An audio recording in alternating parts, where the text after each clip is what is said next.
Thank everyone who showed up tonight, especially our beloved teachers. Advisor po si Mrs. Araceli Robles. To the organizers, Chairman Marlon Albastro, to the donors and sponsors, wala si Aisa, okay. The MC, sa technical staff,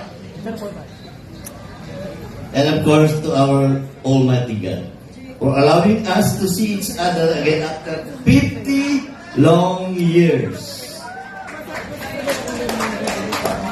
Also, thank you very much to our Balikbayan mates who traveled all the way from all parts of the world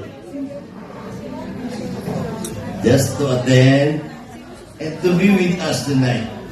Thank you po sa mga bumiyahe pa. We hope you enjoyed attending our event and all of our activities as much as we enjoyed putting them together for all of us to be happy and to make our occasion memorable.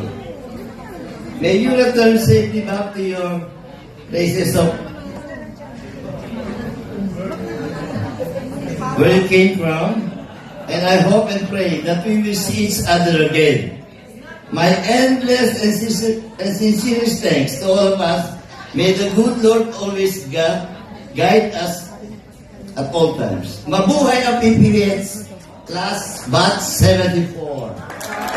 Mabuhay!